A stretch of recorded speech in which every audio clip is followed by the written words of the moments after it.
વાંકણેની કુવાડવાના ધારાસભ્યનો video viral થતા વિવાદ સર્જાયો છે। કુવાડવા બેઠકના ભાજપના ધારાસભ્યએ કોંગ્રેસને મત આપવાનું કહ્યું।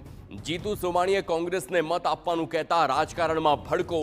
તમારું કામ થઈ જશે પણ કોંગ્રેસને મત આપજો તેવું નિવેદન।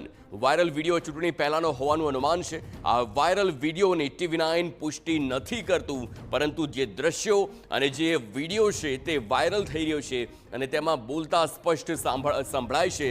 સૌથી પહેલા તે સાંભળીએ।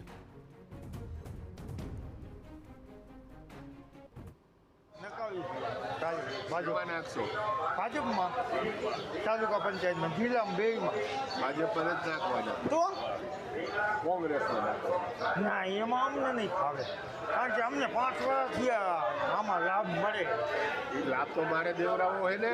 એમ હા તો હું કહું એમ કરો ને, હા નાખજો કોંગ્રેસમાં। પાણી કયો ત્યારે છોડાવી દઈશ। કાંઈ વાંધો નહીં, બસ ઈથી આપણે કાંઈ વધારે ન જોવે। સંવાદદાતા રાજેશ આંબલિયા ફોન લાઈન પર। રાજેશ, ધારાસભ્ય જીતુ સોમાણીનો આ વિડીયો વાયરલ થયો છે, શું વધુ વિગતો મળી રહી છે? જી, હાલમાં જે વાંકાનેર કુવાડવા બેઠકના જે ધારાસભ્ય જીતુભાઈ સોમાણી એમનો વિડીયો અત્યારે સોશિયલ મીડિયામાં વાયરલ થઈ રહ્યો છે।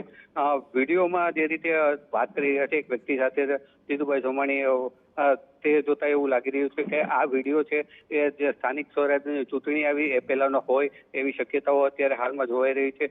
વિડીયોમાં જીતુભાઈ સોમાણી તે વ્યક્તિ સાથે વાત કરી રહ્યા છે અને તેઓ એ પ્રકારની વાત કરે છે કે તમારે કોંગ્રેસને મત આપવાનો છે, ત્યારે સામેવાળી વ્યક્તિ કરે છે કે હું છેલ્લા 5 વર્ષથી ભાજપમાં મત આપું છું ને ભાજપમાં મત આપી, ત્યારે જીતુભાઈ તેમને સમજાવતા હોય કે તમારે જે કોઈ કામ હોય એ થઈ જશે, પરંતુ તમારે અત્યારે હાલમાં કોંગ્રેસને મત આપવાનો છે ને જ્યારે ભાજપમાં મત આપવાનો છે ત્યારે હું તમને કહીશ ત્યારે તમે ભાજપમાં મત આપજો। આ પ્રકારનો એક વિડીયો અત્યારે સોશિયલ મીડિયામાં જે વાયરલ થઈ રહ્યો છે તેને લઈને અનેક તર્ક વિતર્કો કરવામાં આવી રહ્યા છે કે શા માટે ભાજપના ધારાસભ્ય જે કોંગ્રેસમાં મત નખાવાની વાત કરી રહ્યા છે। આ અંગે અત્યારે હાલમાં જે સ્થાનિક રાજકારણમાં પણ ગરમાવો જોવા મળી રહ્યો છે। જી બિલકુલ, આભાર રાજેશ સમગ્ર માહિતી બદલ।